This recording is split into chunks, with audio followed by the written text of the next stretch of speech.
రండి బాబు రండి, 99 రూపాయలకే మందు వచ్చి తాగి సంకనాకిపోండి. మీ ఇంట్లో తినడానికి తిండి ఉన్నా లేకపోయినా, మీ ఇంట్లో తొడుక్కోవడానికి బట్ట ఉన్నా లేకపోయినా, పిల్లలకి బడికి పోవడానికి పుస్తకాలు డబ్బులు ఉన్నా లేకపోయినా, మీ భార్య మెడలో పుస్తల తాడు ఉన్నా లేకపోయినా, మీరు మాత్రం ప్రతిరోజు వైన్ షాప్కి రావాలి, 99 రూపాయలు పెట్టాలి, పెట్టి మందు తాగి రాత్రి మొత్తం మత్తుగా పడి ఉండాలి. పొద్దున లేస్తే ఆ చీప్ లిక్కర్ ఎఫెక్ట్కి బాడీ డ్యామేజ్ అయితే, డ్యామేజ్ అయినందుకు మళ్ళీ హాస్పిటల్కి ఉరకాలి, మళ్ళీ ఆ మందులు స్పెషల్గా తినాలి. రోజు మనం చేయవలసిన పని ఇదే. ఈ 99 రూపాయల స్పెషల్ ఆఫర్ వచ్చేసి నేను మీకు ఇస్తలేను. ఇది ఇచ్చేది ఎవరు అంటే చంద్రం బాబాయ్, చంద్రబాబు నాయుడు గారు. నాకు బాబాయ్ అవుతాడు కాబట్టి ప్రేమగా ఆయనని నేను చంబా అని పిలుచుకుంటా. అది బాబాయిగా నాకు ఉన్నటువంటి చనువు.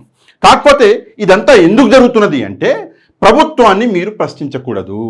ప్రభుత్వం ఇచ్చినటువంటి సూపర్ 6 హామీలు ఏవైతే ఉన్నాయో ఆ హామీలని ప్రశ్నించకూడదు. ప్రభుత్వం చేసే తప్పుడు పనులని ప్రశ్నించకూడదు. రాత్రి మొత్తం మత్తుగా ఉండాలి, పొద్దున్న లేస్తే హాస్పిటల్కి తిరగాలని చెప్పేసి ప్రభుత్వం చేస్తున్నటువంటి కుట్రనే ఈ ఆంధ్రప్రదేశ్ లిక్కర్ పాలసీ. ఇక్కడ చూడండి, జగన్మోహన్ రెడ్డికి చంద్రబాబు నాయుడుకి ఉన్నటువంటి డిఫరెన్స్ ఏందో ఒక్క స్లైడ్లో నేను చూపిస్తాను మీకు. నిజంగా సిగ్గుపడాలి మనం జగన్మోహన్ రెడ్డి గారికి ఓటు వేయని వాళ్ళందరూ. ఇక్కడ చూడండి, ఆంధ్రప్రదేశ్ లిక్కర్ పాలసీ.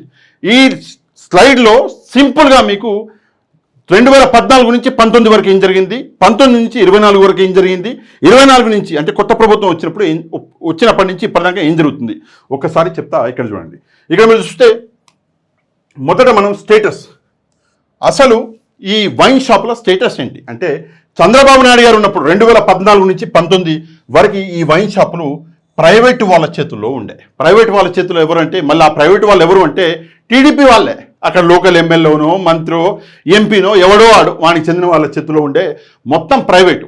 అంటే ఎంత దారుణంగా దోచుకున్నారు అంటే, సరే దాని లెక్కలకు కూడా వస్తా.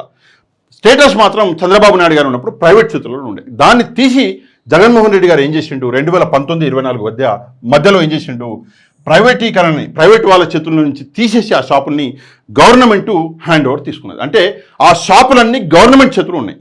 కానీ ఇప్పుడు కొత్త ప్రభుత్వం మళ్ళీ వచ్చినాక మళ్ళీ ప్రైవేటైజేషన్ చేస్తున్నారు, మళ్ళీ ప్రైవేటు వ్యక్తులకి ఆ షాపులు అప్పగిస్తున్నారు. ఇదంతా దారుణం చూడండి.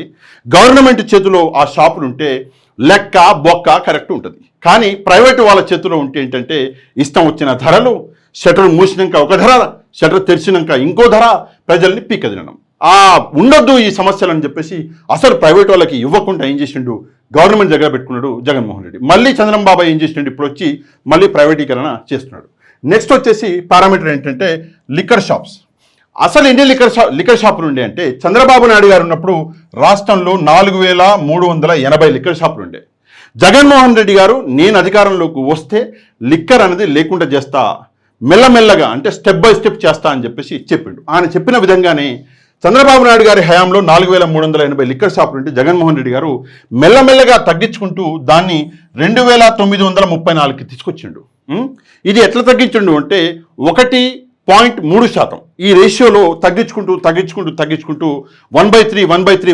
వచ్చిండు. 2934 ఉండే జగన్మోహన్ రెడ్డి గారు ఉన్నంతవరకు, అంటే మొన్నటి దాకా. ఇప్పుడు మళ్ళీ ఏమైందంటే, మళ్ళీ రేపు పొద్దున దసరాకి, అంటే దసరా అంటే 12వ తారీఖు నుంచి ఈ లిక్కర్ షాపులు మళ్ళీ పెరగబోతున్నాయి. ఇక్కడ చూడండి, ఒకటి లిక్కర్ షాపులు ప్రైవేటీకరణ చేయబోతున్నాడు, రెండవది లిక్కర్ షాపులు పెరిగి 3396 షాపులు అవ్వబోతున్నాయి. ఎన్నుండే 2934, అంటే లిక్కర్ షాపులు పెంచేసాడు చంద్రబాబు. ఎందుకు అంటే ప్రభుత్వాన్ని ప్రశ్నించొద్దు, తాగాలే, మస్తుగా పడుండాలి, అంతే, వేరే పనే లేదు. నెక్స్ట్ ఏంది పారామీటర్ అంటే టైమింగ్. ఈ లిక్కర్ షాపులు, వైన్ షాపులో టైమింగ్ ఏంటి అంటే, చంద్రబాబు నాయుడు గారు ఉన్నప్పుడు 10 నుంచి 10 వరకు, అంటే పొద్దున 10 నుంచి సాయంత్రం 10 గంటల వరకు. 10 గంటల వరకు అంటే వాడు 10 నుంచి 10 అంటే పొద్దున 10 అంటే 9 గంటలకి తెరిచేది, రాత్రి 10 వరకు అంటే 12 వరకు ఓపెన్ చేసేది. ఇక్కడ కొన్ని నష్టాలు ఉన్నాయి. ఏంటంటే, ఎవరైతే పనికి వెళ్తారో, డైలీ లేబర్ ఎవరైతే ఉన్నారో వాళ్ళు వెళ్ళేటప్పుడే 9 గంటలకే షాప్ తెరిచి ఉంటే వాళ్ళు పోతప్పుడే ఒక బాటిల్ వేసుకోవడము, ఇంత మందు పక్కకి వెళ్ళి వేసుకోవడము, పనికి పోవడము, మందు దాగి వచ్చిన నేను తీసుకోను అని చెప్పేసి చెప్పడము, లేదంటే అక్కడ ఏదో మిస్టేక్ చేయడము, తన్ని ధర్మేయడము, అట్లా జరిగింది అని చెప్పేసి అదొకటి. రెండవది 10 గంటల వరకే ఓపెన్ ఉండేది చంద్రబాబు నాయుడు గారి హయాంలో. కానీ అక్కడ కూడా ఒక విషయం ఏంటంటే, 10 అని చెప్పేసి చెప్పేటోళ్ళు కానీ 12, 1 గంట, 2 గంటల వరకు కూడా ఓపెన్ ఉన్న సందర్భాలు ఉన్నాయి. జగన్మోహన్ రెడ్డి గారు ఏం చేసిండు, ఒక క్రూషియల్ డెసిషన్ తీసుకున్నాడు. అత్యంత ఎక్కువ సేల్ మద్యం జరిగేది ఎప్పుడు అంటే రాత్రి 9 నుంచి 10 గంటల వరకు. అందుకే ఏం చేసిండు, ఆ టైంని తీసేసిండు జగన్మోహన్ రెడ్డి. తీసేసి 9 గంటల వరకే రాత్రి అత్యంత ఎక్కువ సేల్ ఎప్పుడు జరుగుతుంది? 9 నుంచి 10 మధ్యలో జరుగుతుంది.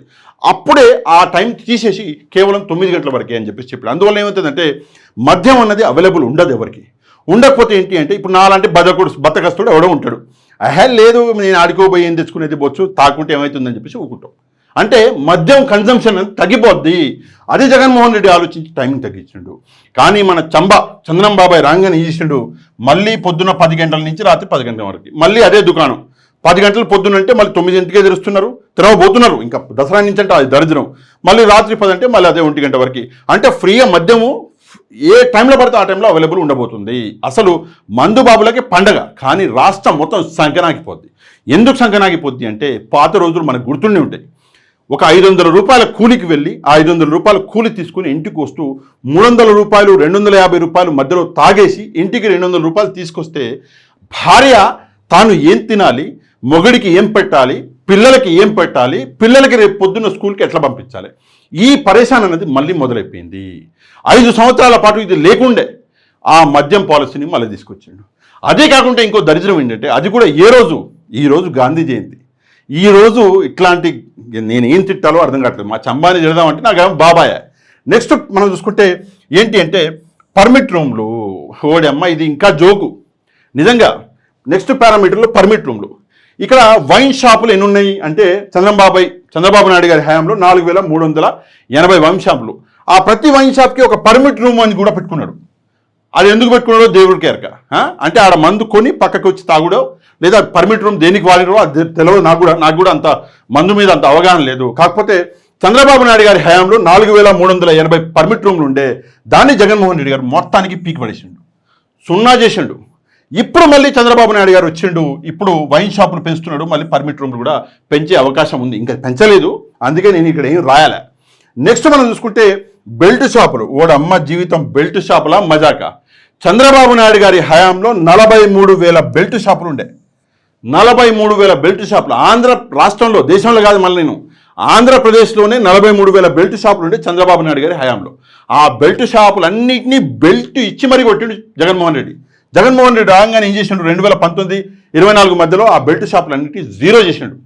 అస్సలు ఉండొద్దు, ఉంటే బెల్ట్ ఇచ్చుకొని కొట్టండి అని చెప్పేసి చెప్పిండు పోలీసు వాళ్ళకి. అస్సలు లేకుండా పోయినాయి. మళ్ళీ ఇప్పుడు చంద్రబాబు రాగానే మళ్ళీ బెల్ట్ షాపులు మొదలైనవి. ఇప్పుడు మద్యం బెల్ట్ షాపులు ఓపెన్ చేసుడు, మద్యం అవైలబుల్ ఇప్పుడు ప్రభుత్వం హ్యాండ్లోనే ఉంది మద్యం షాపు. అయినప్పటికీ ఇప్పుడే బెల్ట్ షాపులు వచ్చేసినాయి. రేపు పొద్దున్న 12వ తారీఖు నుంచి మళ్ళీ కొత్త పాలసీ రాబోతున్నది. దాని తర్వాత అయితే బెల్ట్ షాపులు 43,000 60-70 వేల దాకా పోయే అవకాశం కూడా ఉన్నది. ఎందుకంటే చంద్రబాబు తాగండి, ఊగండి, ఇంకేం పని చేయకండి. నెక్స్ట్ ఏంటి పారామీటర్ అంటే డిస్టిలరీలు అంటే మద్యం తయారయ్యే ప్లేస్ అనుకుంటా, నాకంత అవగాహన లేదు అనుకుంటా. డిస్టిలరీల సంగతి ఏంటంటే ముందు 6 ఉండే. 2014-19 మధ్యలో చంద్రబాబు నాయుడు గారు ఏం చేసిండు అంటే ఇంకో 6 జత చేసిండు. అంటే ఇక్కడ చూసుకుంటే ముందుగానే 6 ఉండే, ఇంకో 6 ఆయన జత చేసిండు. మొత్తం కలుపుకుంటే ఇక్కడ 12 అయినాయి. ఈ 12లో జగన్మోహన్ రెడ్డి గారు 2019-24 వరకు ఆయన ఉన్నాడు.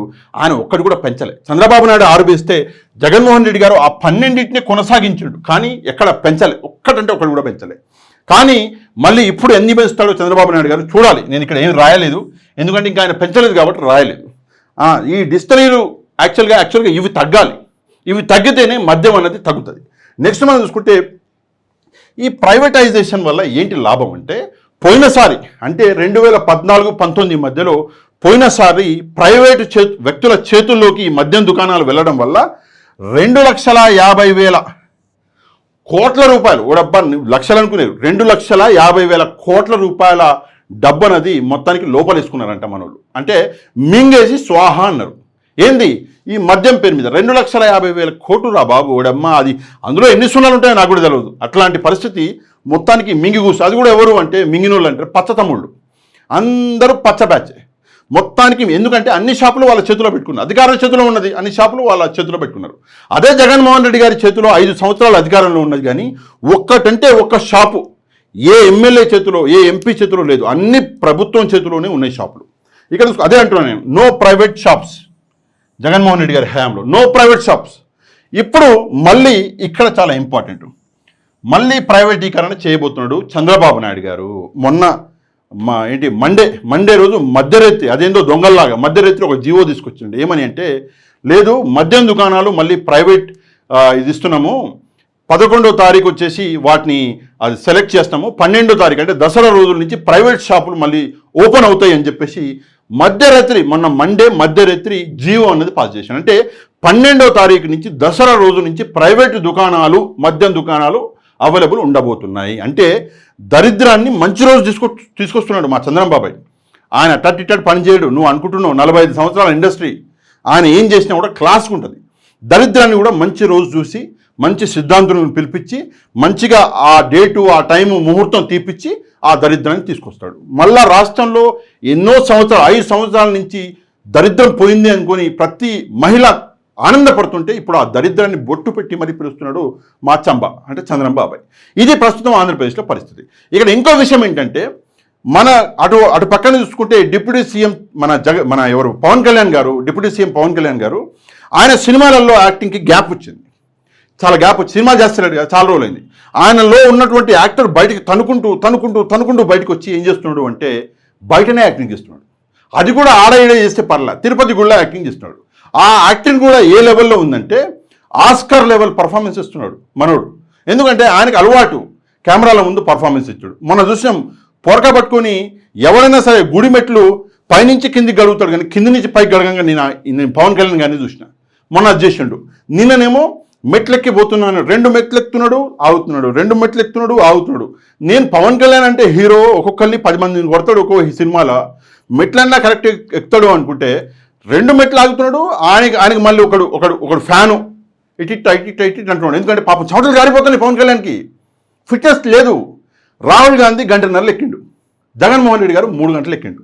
అదే మన పవన్ కళ్యాణ్ గారు 6 గంటలు పట్టిందంట అంటున్నారు. ఇది పవన్ కళ్యాణ్ యొక్క ఫిట్నెస్ లెవెల్.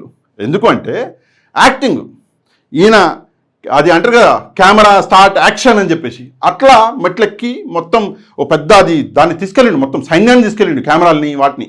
6 గంటలు పడుతుంది కమ్సే కమ్. అసలు ఎక్కవలసింది ఏంటి, ఓ 3 గంటలు ఎక్కేయాలి. జగన్మోహన్ రెడ్డి గారు 3 గంటలు ఎక్కేసినాడు.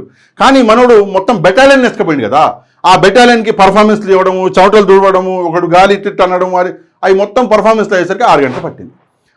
ఒకవైపు ఆ డిప్యూటీ సీఎం గారు అది చేస్తుంటే, ఇంకోవైపు మన సీఎం చంద్రంబాబాయ్ గారు ఏం చేస్తున్నాడంటే ఖజానా ఎట్లా నింపాలి అంటే, ఖజానా అంటే గవర్నమెంట్ ఖజానా అనుకునేరు, ఓడమ్మ జీవితం కాదు, వీళ్ళ ఖజానా ఎట్లా నింపాలి, మన ఎమ్మెల్యేలు రెడీగా ఉన్నారు, ఎవరికి ఎన్ని కావాలి బాబు మీకు మా లిక్కర్ షాపులు అని చెప్పేసి అడిగినట్టున్నాడు. వాళ్ళందరూ కొటేషన్లు ఇచ్చారు, నాకు ఎన్ని కావాలి సార్, నాకు ఎన్ని కావాలి, అందరూ తీసుకెళ్ళండి అని చెప్పేసి 3,396 వైన్ షాపులు. సిగ్గుండాలి మనకి. 5 సంవత్సరాలు కష్టపడి ఈ దరిద్రాన్ని రాష్ట్రానికి అవతలికి నెట్టేస్తే జగన్మోహన్ రెడ్డి గారు, ఇప్పుడు ఆ దరిద్రాన్ని మళ్ళీ రాష్ట్రం లోపలికి తీసుకొచ్చే పని చేస్తున్నాడు మన చంద్రబాబు నాయుడు గారు. దీనికంటే దరిద్రం ఇంకోటి ఉంటుందా ఒక్కసారి మీరు ఆలోచించుకోవాలి. తప్పకుండా మంచికి చెడుకు మధ్యలో ఉన్నటువంటి డిఫరెన్స్ మనకు అర్థం కావాలి. మంచి ఎప్పుడైనా సరే చెడుగానే ఉంటుంది. మన పెద్దోళ్ళు అంటారు మందు ఎప్పుడు చెడుగానే ఉంటుంది, విషమే తీయగా ఉంటుంది అని చెప్పేసి అంటారు. అందుకే ఈ విషయాన్ని కొంచెం అర్థం చేసుకునే ప్రయత్నం చేయండి. ఈ విషయాన్ని మనం ఎట్లా హ్యాండిల్ చేయాలి, ఈ విషయాన్ని మనం ఎట్లా ఎదుర్కోవాలో ఆ విషయాన్ని ఆలోచించండి. తప్పకుండా ఈ వీడియోని మీరు వైరల్ చేయాలంటే 2 మార్గాలు. వీడియో కింద ఉన్నటువంటి లైక్ బటన్ని ప్రెస్ చేయండి. ఈ వీడియో యొక్క లింకుని మీకు తెలిసిన వాళ్ళందరికీ వాట్సాప్ ద్వారా పంపించండి. మీలో ఎవరైతే మన ఛానల్ సబ్స్క్రైబ్ చేసుకోలేదో వాళ్ళందరూ మన ఛానల్ని కూడా తప్పకుండా సబ్స్క్రైబ్ చేసుకోండి. నెక్స్ట్ వీడియోలో మళ్ళీ కలుద్దాం. అంతవరకు థ్యాంక్ యూ వెరీ మచ్. జై హింద్.